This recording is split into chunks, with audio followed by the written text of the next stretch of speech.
मित्रांनो, लग्नानंतर होईलच प्रेम या मालिकेच्या आजच्या भागामध्ये नंदिनी जीवाला हळूच विचारते, सांगा ना जीवा, अहो हा हाताचा मोल तुमचाच आहे ना? मग जीवा आता त्यावरती काहीच बोलत नाही, एकदम गप्प गप्प राहतो. त्यावेळी नंदिनी पुन्हा विचारते, बोला की जीवा. मी हे अजूमच करते की हा हात तुमचाच असेल, कारण त्यावर जे आणि के नाव आहे. आता जे म्हणजे जीवा, तर के म्हणजे कोण आहे नक्की, असं ती पुन्हा पुन्हा विचारू लागते. तेव्हा जीवा आता लगेचच तिच्याकडे पाहू लागतो. मग आता जीवाला लगेचच त्याच्या प्रेमाचे दिवस आठवतात की काव्या मला म्हणाली होती की लग्नानंतर आपण आपल्या मुलांना प्रेमाचे आपल्या किस्से ना असे रंगवून रंगवून सांगू म्हणून. हे सगळं आठवून जीवाला खूप त्रास होऊ लागतो, त्याच्या डोळ्यात पाणी येतं. काव्याची सतत आठवण त्याला येते. मग आता तरीही नंदिनी विचारते, अहो सांगा की, बोला ना. तेव्हा तो म्हणतो की कुणीही नाही. नंदिनी म्हणते की असा पळ काढून गोष्टी सुटणार नाहीयेत जीवा. अहो तुमच्या आयुष्यामध्ये केवरून नाव असणारी अशी कोणी मुलगी होती का, असं ती त्याला सततच विचारते. मग आता हे ऐकून जीवाला खूप मोठा धक्का बसतो, कारण काव्यास ती मुलगी आहे हे जर नंदिनीला समजलं तर काय होईल, ही गोष्टच जीवाला आता पचत नाही. त्यानंतर आता ती म्हणते की हे पहा जीवा, माझ्या नावापुढे ना आता तुमचं नाव लागतंय, आणि ही मुलगी कोण आहे ना ते तुम्ही मला विश्वासाने सांगू शकताय, कारण हे हात मोल्डचे असेल ना तरीही त्यातला जिवंतपणा मला नक्कीच जाणवतोय. या हातांची पकड बघूनच कळते की त्यांचं नातं किती मजबूत असेल. अहो सांगा ना जीवा, तुमच्या आयुष्यातली ही मुलगी आहे तरी कोण, आणि तुमचं कुणावर प्रेम होतं का, असं सतत सतत ती विचारू लागते. अहो सांगा ना जीवा, सांगा ना, असं ती अगदी त्याला फोर्स करतच हट्टाने म्हणते. तेव्हा तो आता म्हणतो हो. मग आता तो पुढे म्हणू लागतो, माझं एका मुलीवर प्रेम आहे. मग नंदिनीच्या पायाखालची जमीनच सरकते. मग आता तो पुन्हा आपले शब्द मागे घेत म्हणतो की माझं एका मुलीवर प्रेम होतं. मग आता त्यावेळी नंदिनी आश्चर्याने विचारते, तुमचं जर एका मुलीवर प्रेम होतं तर माझ्याशी लग्न करायला तयार का झालात तुम्ही? कारण आमच्यासारखी तुमच्यावर कुणी अशी जबरदस्ती सुद्धा केली नव्हती, आणि हे सगळं तुम्ही त्याच वेळी का नाही सांगितलं?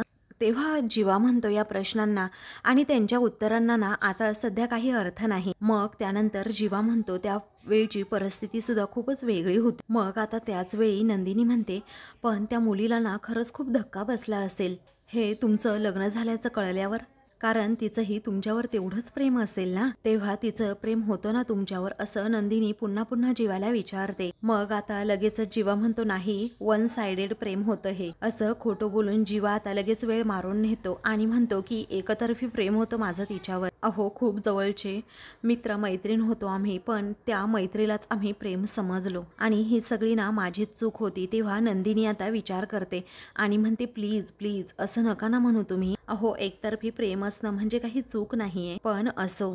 त्यानंतर पुन्हा एकदा ती विचारू लागते, पण तुमच्या फिलिंग्स तुम्ही तिला सांगितल्या होत्या का? अहो तिचं प्रेम नाहीच आहे हे तुम्हाला नक्की माहिती आहे का, की तुमचा काहीतरी गैरसमज होतो? तेव्हा जीवाच्या डोळ्यात पाणी येतं आणि मग तो म्हणतो, अगोदर जे काही घडलं आहे ना त्याला आता फार उशीर झालाय, कारण माझ्या अगोदरच तिचं लग्न झालं. म्हणून जीवा आता काव्याबद्दलच बोलत असतो, पण नंदिनीला या सगळ्याचा अर्थ काही लागत नसतो. तेव्हा आय एम सॉरी असं म्हणून मी समजू शकते, असं नंदिनी म्हणते. अहो जर एकमेकांचं एकमेकांवर प्रेम असेल तर समोरच्यालाही आपल्यासारखंच वाटतं, याचं समाधान असावं लागतं. पण जर एकतर्फी प्रेम असेल ना तर दुःख सुद्धा समानच असावं लागतं. पण जीवा एक सांगू का, जो माणूस आपल्यावर प्रेमच करत नाही अशा माणसासाठी दुःख करणं तरी काय फायदा आहे. त्यामुळे मी तुम्हाला असं सजेस्ट करेन, या दुःखातून ना तुम्ही अगदी बाहेर पडा, म्हणजे तुम्हालाही जरा बरं वाटेल.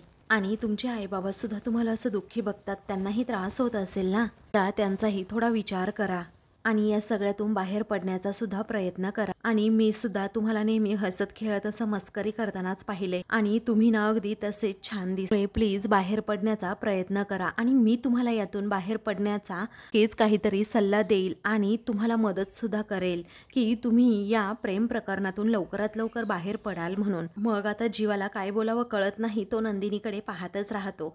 मग त्यावरती ती म्हणते, तुम्हालाही थोडा प्रयत्न करावाच लागेल हा, असं म्हणून ती आता हसत असते. तेव्हा आता जीवा विचारतो, तू हसतीयस का बरं? मग आता लगेचच नंदिनी म्हणते, अहो I am really very sorry, मी तुम्हाला किंवा तुमच्या दुःखावर हसत नाहीये. अहो इतके दिवस असं वाटत होतं की तुम्ही दुःखी आहात ना याचं कारण मी आहे, पण आज मला समजले की तुमच्या दुःखाचं कारण मी नाहीये. इनफॅक्ट तुम्हाला या दुःखातनं बाहेर काढण्याचं काम मी करू शकते. म्हणूनच जरा मला हलकं वाटलं आणि मी स्माईल केली. एक सांगू का जीवा तुम्हाला, तुम्ही माझ्याकडे ना बायको म्हणून बघण्यापेक्षा एक मैत्रीण म्हणून बघा, मग बघा कसा फरक पडतो ते. आय नो लग्ना अगोदर मी तुमची मैत्रीण नव्हते, पण आता तर होऊच शकते ना. अहो खरं तर लग्नानंतर खूप काही होऊ शकतं. लग्नानंतर मैत्री होऊ शकते, तर प्रेम सुद्धा होऊच शकतं ना. असं म्हणून ती त्याच्याकडे पाहून हसते, तर जीवाच्या चेहऱ्यावर सुद्धा थोडी का होईना स्माईल येते. तेव्हा जीवा आता हळूच तो मोल्ड पुन्हा एकदा कपाटात ठेवा. दुसरीकडे सर्वजण नाश्ता करत असतात, तेव्हा आता मानिनी विचारते, काय हो, अहो इथे सर्वजण नाश्ता करतायत आणि तुम्ही मात्र पेपर वाचत बसलात. मग आता मानिनी म्हणते, अगं तुझ्या हाताखाली आता सुना आल्या आहेत म्हटल्यानंतर तुला काय काही काम नाहीये, मग माझ्यावर आता लगेच तू लक्ष ठेवायला लागली की काय. तेव्हा आता मानिनी हसते आणि म्हणते, काय बोलताय हो तुम्ही, ही चटणी आहे ना जी मिटक्या मारत खात बसलात, ती मी बनवली आहे, सांग नंदिनी. तेव्हा नंदिनी हसतच हो असं म्हणते. मग आता विक्रम म्हणतो की आता असाही बेत अधनमधनं करत जा, कारण रोज असते थालीपीठ, उपमा आणि कांदे पोहे खाऊन जरा कंटाळाच आलाय. मग आता मानिनी म्हणते, तुमच्या ज्या फरमाईश आहे ना त्या आता नंदिनीला सांगत जा, तुम्ही करशील ना ग. अगदी आनंदाने आणि हसतच म्हणते, हो नक्कीच करेन. मग आता त्याच वेळी मानिनी हसत म्हणते, आता खूप वर्ष मी तुम्हाला झेललं हा. मग त्यावरती विक्रम विचारतो, काय तू झेलू दिलंस का मग मला. तेव्हा सर्वजण त्या दोघांवर हसत असतात. तर आता पार्थ आणि जीवा हे दोघेही एकदम गप्प गप्प असतात. मग त्यावरती आता विक्रम सजेस्ट करतो, संसारात सगळं काही कशा सर्व गोष्टी सुरळीत असल्या पाहिजे, झेलताही आलं पाहिजे आणि फेकताही आलं पाहिजे, हो की नाही ताई. तेव्हा वसू आता लगेचच रागात पाहते आणि म्हणते हो. त्यानंतर आता लगेचच मानिनीचं लक्ष पार्थकडे जातं, तर पार्थ एकदम गप्प गप्प असतो. तेव्हा चटणीशिवाय असा डोसा खाऊ नकोस बाळा, अरे चटणीही घे, तुला आवडत नाही ना तसं, असं मानिनी पार्थला चटणी देत म्हणते. तेव्हा काय झालं पार्थ, खाण्यात लक्ष नाहीये का तुझं, असं लगेचच रम्या विचारते. मग त्यावरती विक्रम विचारतो, काय रे पार्थ, राहून राहून पण आता बोलायचंच विसरून गेलो मी, पण आपली त्या क्लायंट बरोबर सिंगापूरच्या मीटिंग होती, पण तू होतास कुठे, तू मीटिंगला सुद्धा आला नाहीस रे बाळा. तेव्हा मानिनी म्हणते, अहो ठीक आहे ना, असेल कोणत्या तरी कामात. ती विक्रम म्हणतो, कसं आहे ना, त्यांनी मला प्रश्न विचारले पण माझ्याकडे त्याची काही उत्तरच नव्हती, केवढं ऑकवर्ड झालं माहितीये का मला, असं म्हणून लगेचच तो मानिनीला सुद्धा गप्प करतो. त्यानंतर पार्थलाच वाईट वाटतं, तो म्हणतो, बाबा सॉरी हा, मी ती मीटिंग पुन्हा रिशेड्यूल करायला सांगते. तेव्हा विक्रम म्हणतो, बरं ठीक आहे. त्यानंतर वसू म्हणते, चटणी न घेणं ना हे फक्त निमित्त आहे, हो ना पार्थ, अरे मनात जे आहे ना ते जरा मोकळेपणाने बोलून टाक की, असा कुडत बसू नकोस रे. मग त्याचवेळी मानिनी हसत म्हणते, ताई आपला पार्थ काही कुडत बसणाऱ्यातला नाहीये आणि हे तर तुम्हाला अगदी चांगल्या प्रकारे माहीत आहे, त्याच्या मनात काही असेल ना तर तो नक्कीच बोलेल. तेव्हा जीवाचा आता अजिबात खाण्यामध्ये लक्षच नसतं, तो आपला जबरदस्तीने ते डोसे खाऊ लागतो. मग त्यानंतर आता विक्रम हसतो आणि म्हणतो, पार्थ जे काही आहे ना मनात ते सगळं बोलून मोकळा होतो, पण आमचा जीवा आहे ना तो एक नंबरचा असा आतल्या गाठीचा आहे. मग आता नंदिनी ऐक ना, जेव्हा तुला वेळ असेल ना तेव्हा तू मला सांग, मग जीवाच्या लहानपणीचे किस्से ना मी तुला सगळे काही सांगतो हा. अगं फार आतरंगी होता हा. मग त्याच वेळी मानिनी म्हणते, अहो होता लहानपणी, पण आता माझा जीवा ना पूर्णपणे बदललाय हा. मग आता हो की नाही जीवा, असं लगेचच मानिनी विचारते. तेव्हा आयुष्यात कुठल्या तरी वळणावर असं बदलावं लागतंच. जीवा पटकन म्हणून जातो, त्याच्या मनातील दुःख सर्वांना समजतं. तेव्हा घरातील सर्वजण त्याच्याकडे पाहतच राहतात. मग आता विक्रम म्हणतो, जीवा मी काय म्हणतो, अरे बाळा तू सुद्धा आता ऑफिसला यायला सुरुवात कर, कारण आतापर्यंत तू पार्थच्या हाताखाली काम करत होता, आता इंडिपेंडेंट कामाला सुरुवात कर आणि काही अडलं तर सांभाळून घ्यायला आहेच ना पार्थ. तर जेव्हा आता विक्रम म्हणतो ना तेव्हा मात्र जीवाला खूप मोठा धक्का बसतो. मग ते दोघेही एकमेकांकडे पाहू लागतात. पार्थ एकदम शांततेत जीवाकडे पाहत असतो, परंतु जीवाना एकदम रागातच पार्थकडे पाहू लागतो. तर आता पार्थच एकदम गप्प होऊन जातो, तो काहीही प्रत्युत्तर करत नाही. त्यानंतर लगेचच आता वसू विचारते, काय आज डायनिंग टेबलवर एकदम शांत शांत वाटतंय ना. तेव्हा रम्या म्हणते, काव्या नाहीये ना म्हणून. तेव्हा घरातील सर्वजण जरा रागातच दोघींकडे पाहू लागतात. मग त्यावेळी रम्या म्हणते, काय आहे ना ती काल पण आली नाही, आज पण आली नाही, तेव्हा काय ग नंदिनी, काव्या कुठे आहे असं रम्या विचारते. तेव्हा मी तिला बोलवायला गेले ना, तेव्हा ती लॅपटॉपवर काहीतरी काम करत होती असं लगेचच नंदिनी म्हणते. आणि भूक नाहीये म्हणाली म्हणून मी सुद्धा आग्रह नाही केला तिला. मग आता लगेच मानिनी म्हणते, ठीक आहे जाऊ दे, तिचं मन असेल ना तेव्हा ती येईल बाहेर. त्यावेळी आता वसू म्हणते की ती थोरली सून आहे ना, पण थोरल्या सुनेचा एकही गुण आहे का तिच्यात. तेव्हा आता जीवाला खूप राग येतो आणि तो रागातच वसूकडे पाहतो. तर पार्थचंही आता डोकंच फिरतं. मग आता लगेचच मानिनी म्हणते, वसूताई अहो शिकेल की हळूहळू काव्या, आपण फक्त तिला वेळ द्यायला हवाय एवढंच. आणि पार्थ आहे की तिला सांभाळून घ्यायला. मग आता जीवा खायचाच थांबतो आणि पार्थकडे पाहतच राहतो. तेव्हा ती तरी कुठे ऐकते ना पार्थचं असं रम्या म्हणते. कारण बऱ्याचदा कसं असतं ना, ती कुणाच्या काही ऐकून घेण्याच्या मनस्थितीमध्येच नसते. त्यानंतर आता लगेचच विक्रम विचारतो, पार्थ अरे पण तुझं बोलणं होतं ना रे काव्याबरोबर. तेव्हा जीवा आणि नंदिनी हे दोघेही पार्थकडे पाहतच राहतात. कारण पार्थ आता काय बोलतोय ना हे त्यांना ऐकायचं असतं. मग त्यानंतर पार्थ आता कसाबसा सांगतो की होतं तसं बोलणं होतं. तेव्हा तो बोलतो की मी त्यांना समजून घेण्याचा प्रयत्न करतो, त्याचबरोबर समजवण्याचाही प्रयत्न करतो, पण त्यांना ऐकून घेण्याच्या मनस्थितीमध्ये नसतात. कधी कधी त्यांची ना आजकाल खूप चिडचिडी सुद्धा होते. मग आता नंदिनी म्हणते, सॉरी हा, मी या अगोदर तुम्हाला जे सांगितलंय ना तसं आपण ना काव्याला जरा थोडा वेळ देऊयात. पण मी ज्या काव्याला ओळखते ना ती अशी नाहीये. आणि पुन्हा आधीसारखी काव्या परत यायला हवी असेल तर थोडासा वेळ द्यायलाच हवा ना. तेव्हा वसू म्हणते, अगदी बरोबर बोलतेस तू नंदिनी, अगं आपण ना तिला थोडे दिवस जरा माहेरीच पाठवून देऊ. तेव्हा सर्वजण वसूकडे पाहतच राहतात. कारण वसू फटकळपणे असं काही बोलत असते ना ते कुणालाच पटणारं नसतं. मग त्यानंतर आता सर्वजण जेव्हा तिच्याकडे रागात पाहतात ना ते तिला समजतं.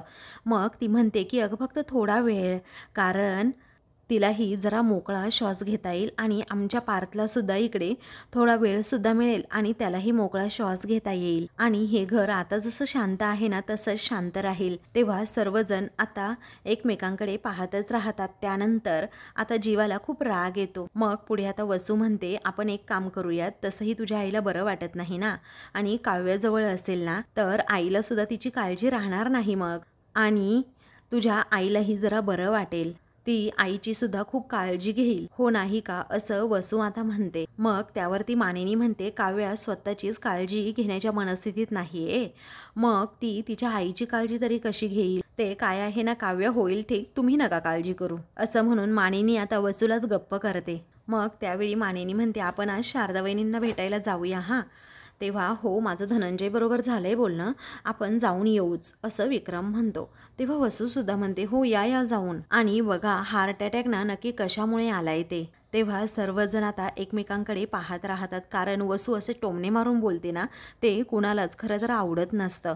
तेव्हा रागातच जीवा आता वसू आणि रम्याकडे पाहू लागतो. तेव्हा रम्या म्हणते, अगं आई असं काय, अगं आजकाल ना हार्ट अटॅक तर कशामुळे सुद्धा येऊ शकतो, स्ट्रेस आणि टेन्शन. तेव्हा वसू विचारते, अगं पण कसलं टेन्शन, या लग्नाचं का. नाही मला तर असं वाटतं याच लग्नाचं टेन्शन घेतलं असणार, कारण ती काव्य एक तर काही ऐकत नाही आणि तिने हे अजून लग्न मान्य केलेलं नाहीये ना म्हणून टेन्शन आलं असणार. पण नंदिनी आता तू आईला जप हा जरा, असं वसू पुन्हा एकदा नंदिनीला म्हणते. मग पुढे आता वसू अगदी टोकाचंच बोलते आणि म्हणते की पोरांच्या काळजीने ना कधी कधी आईबापांचे असे जीव सुद्धा जातात. तेव्हा नंदिनीला मोठा धक्का बसतो. तर सर्वजण आश्चर्याने वसूकडे पाहतात, कारण वसू असं काहीतरी बोलत असते ना जे कुणालाच पटण्यासारखं नसतं. मग आता नंदिनीला रडूच येतं. तेव्हा ती म्हणते, वसू आत्या प्लीज, अहो काय बोलताय तुम्ही, तुम्हाला तुमचं तरी कळतं का, प्रत्येक वेळी काळजीच्या नावाखाली असं अशुभ बोलायला हवंच का तुम्हाला. तेव्हा रम्या सुद्धा रागातच म्हणते, आई हो ना, काहीच काय बोलतीये ग तू,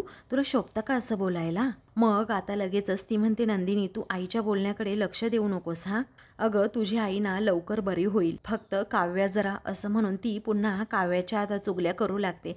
काव्याविषयी वाईट साईड बोलणार. तोच मानिनी म्हणते, रम्या अगं तू तर खातच नाहीयेस, अगं खा ना जरा शांतपणे, म्हणजे तुलाही बरं वाटेल. अहो ताई खा, असं म्हणून आता लगेचच मानिनी वसूला सुद्धा खायला सांगते. तर वसू एकदमच हातच झटकते, कारण तिला प्रचंड राग येतो. मग नंदिनी एकदमच रडू लागते, कारण तिला तिच्या आईची आणि वडिलांची खूप काळजी असते. तेव्हा जीवा नंदिनीकडे पाहतच राहतो. तर आता दुसरीकडे युग हा आता कॉलेज बाहेर असतो, तर आरुषी तिथून चाललेली असते. त्यानंतर आता युग आरुषीला पाहतो आणि आवाज देतो, आरुषी ये ना इकडे. मग आता आरुषीसुद्धा शांतपणे तिकडे जाते. तेव्हा काय झालं, तुझी आई कशी आहे असं लगेचच आता युग विचारतो. मग आता आरुषी म्हणते, नाही ठीक आहे आता आई, एकदम बरं वाटतंय तिला. युग म्हणतो, बरं झालं, पण मला एक सांग, तू कशी आहेस. तेव्हा ती म्हणते, मी सुद्धा ठीक आहे. आणि तुझ्या घरचे कसे आहेत ते सांग ना आता युग, असं आरुषी विचारते. मग आता युग म्हणतो, आहे सगळं तसं ठीक. सांगू का आरुषी, माझं घर ना मला घरासारखं वाटत नाही. आरुषी विचारते, काय झालं नंदिनी ताई, काव्या ठीक आहेत ना. मग आता तो म्हणतो, रोजच्या भांडणामुळे ना कंटाळा आलाय. काव्य आणि वसू आत्या दोघीही अशा भांडण करत असतात ना रोज, त्यांची तर सवयच झाली आहे. पण अगं घरचं वातावरण ना पूर्णपणे बिघडलंय. म्हणजे पार्थदादा आणि जीवा दादामध्ये सुद्धा भांडणं होत आहेत. तेव्हा आरुषीला मोठा धक्काच बसतो. ती विचारते, काय. मग आता तो म्हणतो, हो, त्यांचं स्टेट ऑफ माइंड काय सांगते ना कळतच नाही. मग आता मला नाही बघवत हे, असं युग आपलं मन मोकळं करत म्हणतो. तेव्हा आरुषी विचारते, अरे सेम हिअर, नंदिनी ताई आणि काव्याचं सुद्धा असंच चाललंय काहीसं. मग पुढे आता युग म्हणतो, काल मी जेव्हा पार्थदादाच्या ऑफिसमध्ये गेलो होतो ना, तेव्हा त्याने काय केलं माहिती आहे का, त्या एम्प्लॉईच्या अंगावरच फाईल फेकून मारली. तेव्हा आरुषी धक्क्यानेच विचारते, काय. मग आता युग म्हणतो, हो असंच सुरू आहे. आणि खरं सांगू का आरुषी, असा नाही अगं पार्थदादा, तो मोकळा होत नाहीये ना, असा दुसऱ्यांवरती राग निघतो. तेव्हा आरुषी म्हणते, असं होणारच ना, हे सगळं एवढं इझी नाहीये रे. मग त्याच वेळी आता युग म्हणतो, आरुषी आजच्या जगात काही कठीण आहे का.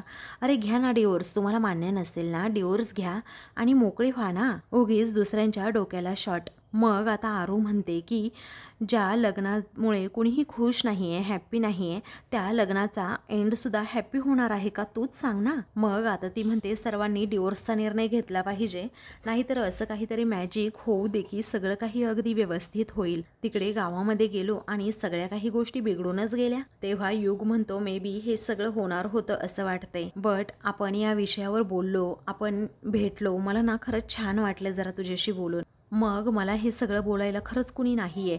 त्यावेळी आरू म्हणते की फ्रँकली स्पीकिंग मला सुद्धा. मग आता लगेचच आरुषी म्हणते, तुला माहीत नसेल पण आत्तापर्यंत सर्व सिक्रेट्स मी नंदिनी ताईला आणि सर्व गॉसिप काव्याला सांगायचे. त्यानंतर आता तेवढ्यातच तिच्या बाबांचा फोन येतो, म्हणूनच ती आता फोनवर बोलून फोन ठेवते आणि म्हणते, युग मला निघायला हवं हा आता. मग आता तो म्हणतो, ठीक आहे, तू तुझी काळजी घे आणि शारदा काकूंची सुद्धा घे, मी विचारलं म्हणून त्यांना सांग हा. मग आता ती लगेचच हो असं म्हणते. तेव्हा ती म्हणते, तू सुद्धा स्वतःची काळजी घे हा. तो म्हणतो हो. तर दुसरीकडे काव्या ही रूममध्ये असते आणि ती अगोदरचं जीवाचं रेकॉर्डिंग ऐकत असते, जो ऑडिओ जीवाने पाठवलेला असतो ना तो. त्यामध्ये, जीवा गुड मॉर्निंग कविराज, काय करतेस तू, मला मिस करतेस ना. मग त्यावरती ती म्हणते, खूप मिस करते जीवा मी तुला. मग आता तो म्हणतो की मला माहिती आहे ना तू मला मिस करत नसशील, कारण तू तुझा IASचा अभ्यास करत असशील, पण ऐक ना, मला ना एक कमाल सुचलंय. पण जे काही सुचलंय, ही जी काही कविता सुचली आहे ना, मग आता तू ईर्ष्यामध्ये बोलली आहे असं अज्युम करतो मी. तेव्हा काव्याचा चेहरा लगेचच आता खुलतो. मग आता जीवा म्हणतो, ऐक हा, तू तिथे अन मी इथे, अंतर हे पुसू कसे. तू तिथे मी इथे, अंतर हे पुसू कसे, कारण तुला भेटायला करतो मी धडपड आणि उशिरा पोहोचलोस की करते तू बडबड. पण ती बडबडही वाटे वाहता झरा जसा, पण ती बडबडही वाटे वाहता झरा जसा, आणि गजरा दिल्यावर तुझा खुलतो कसा चेहरा जसा. असं म्हणून आता लगेचच तो आपली कविता संपवतो. त्यामध्ये काव्याचं वर्णन त्याने केलेलं असतं की काव्या कशी आहे नक्की. मग आता काव्याला हे सगळं काही आठवतानाच खूप वाईट वाटतं. तिला ती पूर्वीचे सर्व क्षण आठवू लागतात की जेव्हा जीवा आणि मी भेटायचो, तेव्हा जीवा नेहमीच असा लेट यायचा आणि त्याचबरोबर मला खुश करण्यासाठी तो गजरा घेऊन यायचा. तेव्हा तिला ते क्षण आठवून आता खूप वाईट वाटतं. त्यानंतर ती पुढे आता ऐकू लागते, माझ्या फ्लाइंग केसच्या मध्ये तू हात जरी ठेवलास तरीही कधी तुटणार नाही तुझी आणि माझी साथ.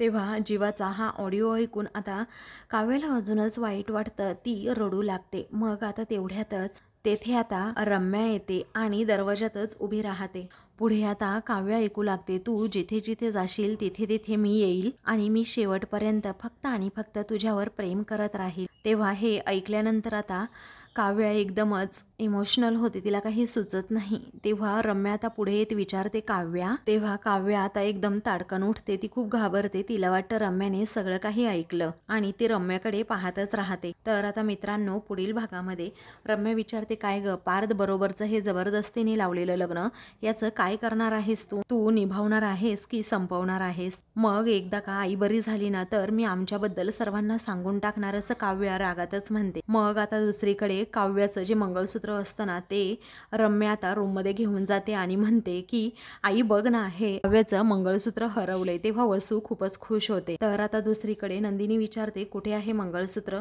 तेव्हा काव्या म्हणते, ज्या लग्नाला अर्थ नाही ते मंगळसूत्रच मला नको आहे आणि मला हे शोधायचं सुद्धा नाहीये. मग नंदिनीला मोठा धक्काच बसतो. अशाच मालिकेंचे पुढील भाग पाहण्यासाठी चॅनलला सबस्क्राईब करा.